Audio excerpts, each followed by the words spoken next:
Welcome back to the Deep Dive. Today, we're tackling something really central, a critical look at how climate futures are used in conservation. This comes from a paper you, our listeners, submitted.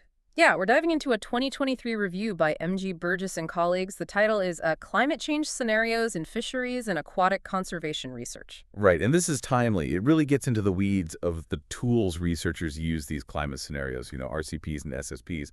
The paper asks, how plausible are these scenarios, really, given what we know now, and how are they actually being used in the field in published papers? And this matters immensely, doesn't it? Especially for oceans and rivers. I mean, think about it. Predicting where fish will move, how food webs might change, whether coral reefs have a future. All of that depends on getting the climate-forcing projections right, or at least plausible. Exactly, because those projections influence where we focus conservation efforts, how we manage fisheries. It has real-world consequences for ecosystems, for coastal communities. And that leads us straight to the core tension the paper highlights. There's a huge debate, quite controversial actually, about using some of these scenarios, particularly the high-emission ones. Yeah. Are they realistic? Okay, let's start there then. Lay the groundwork for us, these scenarios. RCPs and SSPs, what are they? Okay, so first up we had the RCPs, Representative Concentration Pathways. These were really central to the IPCC's Fifth Assessment Report, AR5. Think of them as pathways describing how much extra energy the planet traps due to greenhouse gases. That's the radiative forcing. Radiative forcing. Right. That's the measure of energy imbalance measured in watts per square meter, William like a one flush. So the number in the RCP name tells you the target forcing level by 2100.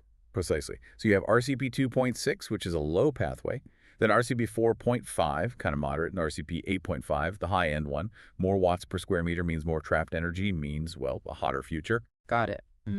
Then came the SSPs for the latest report, AR6, Shared Socioeconomic Pathways.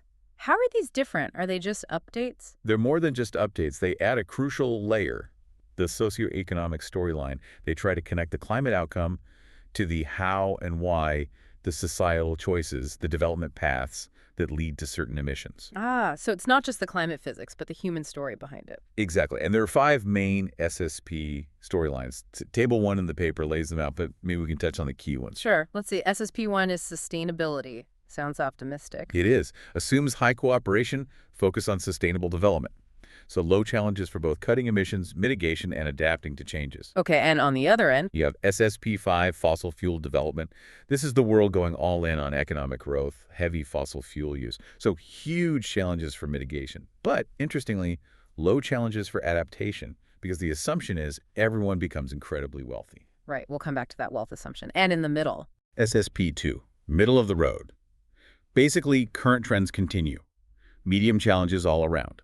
They'll have SSP3, regional rivalry, think fragmentation, nationalism, high challenges everywhere, and SSP4, inequality, where challenges vary greatly between rich and poor. so the key thing the paper stresses is this link. The societal choices in the SSP story population, GDP cooperation, drive energy demand, Which drives emissions. which drives the climate forcing. It's all interconnected. You can't just pick a climate outcome without considering the socioeconomic world that produces it. That's the framework. Okay, so let's dive into that core debate you mentioned. The Burgess paper really focuses on the plausibility of those high-end scenarios, right? RCP 8.5 and its successor, SSP 5 8.5. Exactly.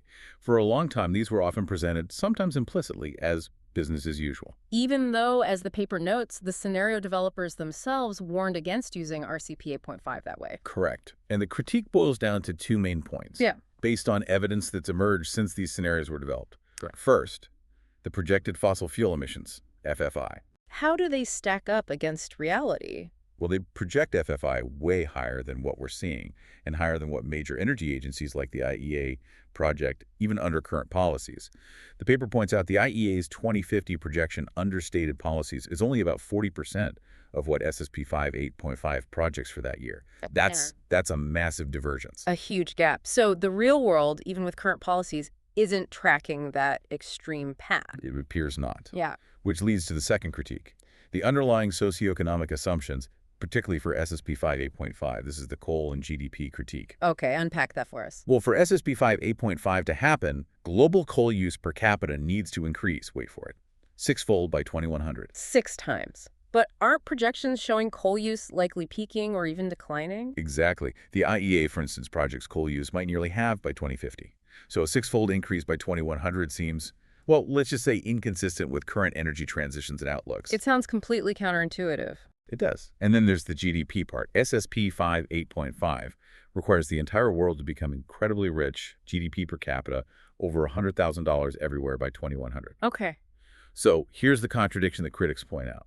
How can the world be simultaneously so hyper-wealthy, theoretically capable of solving almost any adaptation challenge, and yet so seemingly incapable of moving away from coal that it allows huge parts of the planet to become potentially unlivable due to extreme heat? Yeah, the scenario seems to contain an internal tension, extreme wealth, alongside essentially a failure to manage the primary energy source causing the problem. Precisely. The high wealth implies low adaptation challenges, but the emissions path implies catastrophic impacts requiring immense adaptation. It doesn't quite add up for many analysts now. And the really significant development mentioned in the paper is that the IPCC itself is now acknowledging this debate. Yes, that's a major shift. AR6, the latest assessment, explicitly states that scenarios like RCP 8.5 and SSP 8.5 are becoming less likely, and notes they've been argued to be implausible to unfold, citing these very critiques. So the official consensus is catching up to the critique. It seems so. It doesn't mean these scenarios have no value, but perhaps not as a central prediction. Okay, so if those high-end pathways are looking less likely, maybe even implausible as central forecasts, where does that leave us? What should researchers focus on for plausible futures? The Burgess review synthesizes recent work suggesting the most plausible range, based on current policies and trends, centers around scenarios producing about 3.4 to 4.5 watts per square meter of radiative forcing by 2100. Which scenarios are those? That aligns well with things like SSP2 4.5, which is basically the successor to RCP 4.5, and maybe SSP2 3.4. These are more consistent with where current global policies might lead us if fully implemented and perhaps slightly strengthened. And in terms of actual warming, what does that range translate to? With meeting climate sensitivity, sort of the average response of the climate system, you're looking at roughly 2 to 3 degrees Celsius warming by 2100. 2 to 3 degrees. Yeah. Now, you have to account for uncertainties in how the climate system itself responds. So that broadens the possible range, maybe to a 1.5 up to 4 degrees C. But that 2 to 3 C window, based on current trajectories, seems like a key range for planning. The paper mentions the IEA's stated policy scenario points to maybe 2.2 degrees C. Right, reinforcing that central estimate around the low to mid-twos. This is probably the zone where a lot of adaptation and management challenges will actually play out. Okay, but what about the lower end? The Paris Agreement targets 1.5 degrees. That corresponds to scenarios like SSP1 1.9. How plausible are those seen now? Well, achieving those requires truly heroic, unprecedented effort. The review highlights one major challenge: carbon capture and storage, or CCS. The technology to pull CO2 out of the air or from industrial sources. Exactly. To hit the SSP 1.9 pathway, the models assume we need to deploy CCS at a massive scale, very quickly. How massive? The paper cites the numbers. SSP 1.9 assumes we're capturing over 2,500 megatons of CO2 per year by 2030. Okay, and how much are we doing now or recently? Well, between 2010 and 2020, the total new capacity brought online globally was about 25 megatons per year. Wait, 25 versus a target of over 2,500 in less than a decade. Yeah. That's a 100-fold scale-up needed in just a few years. Precisely. It raises very serious questions about the feasibility, technologically, economically, politically, of hitting those very low targets. Doesn't mean we shouldn't try, but... But it reinforces the idea that the 2 to 3 degree range might be, perhaps unfortunately, a very likely space we need to prepare for. That seems to be the implication, yes. So given this evolving understanding of plausibility, the Burgess paper did something really important. It looked at how fisheries and aquatic conservation research actually used these scenarios. They audited the literature, essentially. What years did they cover? They surveyed major journals in the field from 2015 to 2022. And what did they find? Was the research community using a full range or leaning towards certain scenarios? Well, the findings show a pretty strong inertia, you could say. RCP 8.5 or SSP 8.5 were by far the most commonly used scenarios. How common? Appearing in something like 90% or more of the papers that use scenarios at all, and maybe more concerning. Yes. About 34% of the papers they look at used only the high-end 8.5 scenario. No comparison with a moderate one like 4.5.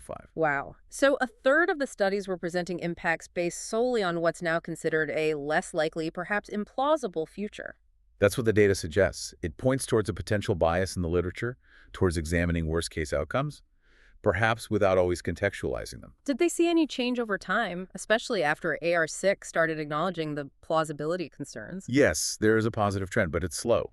The use of the more plausible mid-range scenarios like RCP 4.5 or SSP2 4.5 definitely increased. It jumped from being used in about 32% of papers early on to 62% in 2022. Okay, so researchers are starting to include moderate scenarios more often. That's good. It is, but there's a catch. Even when researchers did use the high-end scenarios in those later years, very few papers, only 8 out of 58 in 2021-2022, actually mentioned or cited the ongoing debate about their plausibility. So they might use RCP 8.5, but without saying, hey, just so you know, there are questions about whether this future is likely. Pretty much, the context often seems to be missing. All right, let's get down to brass tacks for you, the listener, maybe trying to make conservation plans. How much does the scenario choice actually change the projected impacts? Is it just bad under 4.5 and worse under 8.5? Often, yes. For many impacts, the difference is quantitative, a difference of degree. Like a fish species might shift its range north under both scenarios, just further and faster under 8.5. Okay, so the direction's the same, just the magnitude changes. In many cases. But the paper really highlights where the difference can be qualitative, a difference of sign, and that's where it gets tricky for management. A difference of sign, meaning? Meaning the outcome itself flips. Yeah. A strategy might look like it works under one scenario but completely fails under another. Can you give an example? Yeah, they cite a really important study by Gaines and colleagues from 2018 on fisheries management. Under the moderate RCP 4.5 scenario, adaptive management, adjusting quotas based on stock health, was projected to increase both catches and profits. It worked. Okay, makes sense. But under the high-end RCP 8.5 scenario, that same adaptive management strategy was projected to basically fail. No significant benefit in catches or profits. Whoa. So if you'd only modeled 8.5, you might conclude adaptive management is pointless for that fishery. Exactly. When, in the potentially more plausible 4.5 future, it could be the key to sustainability. That's the danger of relying solely on the extreme end. You might discard effective strategies. That qualitative difference is really stark. It really underlines why researchers need to be careful. But as you said earlier, using extreme scenarios isn't always wrong. The paper acknowledges valid reasons, right? Absolutely. Burgess et al. Are clear on this. There are good reasons to use high-emission scenarios like 8.5, even if they aren't the most likely forecast. What are they? Well, first, exploratory research. Using extremes to deliberately stress test a system or a management plan. See how it holds up under severe pressure. Or to explore low probability but high impact events, like potential tipping points. Like coral reef collapse or ice sheet instability. Precisely. Things you really need to understand the boundaries of, even if they aren't the central expectation. Second, dealing with deep uncertainty. Meaning the future is just inherently unpredictable. Yeah, so using a very wide range of scenarios, from low to high, increases the chances that whatever future does unfold, you've at least bracketed it in your analysis. Okay, that makes sense. Any other reasons? The third one is often quite practical: data availability or convenience. Some big influential climate model data sets like the CESM Large Ensemble were run using RCP 8.5 because it helps separate the climate change signal from natural variability. Ah, so the tools researchers have readily available might be based on 8.5. Sometimes, yes. And using, say, an RCP 8.5 projection for the year 2050 might still be a useful way to study the impacts of reaching a certain temperature level, even if a more plausible scenario like 4.5 reaches that same temperature level later, maybe by 2100. It's a proxy for a level of warming.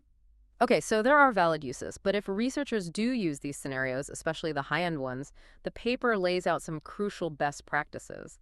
This seems like the key takeaway for anyone reading or doing this research. Definitely. These are really important guidelines. Number one, explore the assumptions. Researchers need to really dig into the socioeconomic story behind the SSP they choose. If you use SSP 5.8.5 warming, you need to acknowledge you're implicitly using a scenario of extreme global wealth. Does that fit with the impacts you're modeling? Right. Don't just grab the temperature data without understanding the world it comes from. What else? 2. Be transparent and qualify results. Be crystal clear why you're using a particular scenario. Is it exploratory stress testing? Is it meant as a plausible projection? And crucially, avoid language that lets results, especially from high-end scenarios, be misinterpreted as this is what will happen under business as usual. Good point. Context is everything. Third, avoid internal contradictions. This builds on the first point. Don't, for example, pair the climate impacts from a high wealth scenario like SSP 5 8.5 with economic damage models that assume low wealth, like something from SSP 3. The underlying worlds are fundamentally inconsistent. That sounds like a basic check, but maybe one that's easy to overlook if you're just combining data sets. Can be. And finally, number 4, be aware of media sensationalism. Researchers should realize that dramatic worst-case findings are often what grab headlines. Ah, yes, the all fish gone by 2048 effect, which was famously misinterpreted. It's exactly that kind of thing. If studies only focus on the most extreme, arguably less plausible scenarios, that might be the only story the public hears, potentially skewing perceptions of risk and necessary action. Hashtag tag outro. So to wrap up the core message from Burgess and colleagues, these high-emission scenarios like RCP 8.5, they absolutely have value. They're vital tools for exploring vulnerabilities, stress testing systems, understanding potential boundaries. But the current scientific evidence, looking at emissions trends, energy outlooks, and scenario assumptions, strongly suggests that more moderate scenarios, maybe around SSP2 3.4 or the RCP 4.5 level, are potentially more plausible guides for near to medium-term policy and management decisions. And the shift in understanding has been quite rapid, hasn't it? Comparing the IPCC's AR5 to AR6 shows a significant evolution in thinking about plausibility. This kind of review feels urgent then, making sure that the research priorities in fisheries and aquatic conservation actually align with the most likely challenges we'll face, which might sit more in that 2 to 3 degree warming range. Yes, ensuring the science is focused on informing decisions for the futures we're most likely to inhabit. So here's a final thought for you, our listener, to maybe mull over. We've heard how the very low-end 1.5-degree target looks incredibly challenging, perhaps requiring near-miraculous CCS deployment. And we've heard how the very high-end 4-plus-degree scenarios like RCP 8.5 are increasingly seen as implausible based on current trends and socioeconomic realities. So if both extremes are perhaps less likely than that middle path, that 2 to 3 degrees of warming, does that future present its own unique set of challenges for fisheries and aquatic ecosystems that we haven't fully explored yet? Have we been maybe distracted by the extremes and missed nuances in that potentially more likely middle ground? What does effective conservation and management really look like in a 2.5-degree world? Something to think about.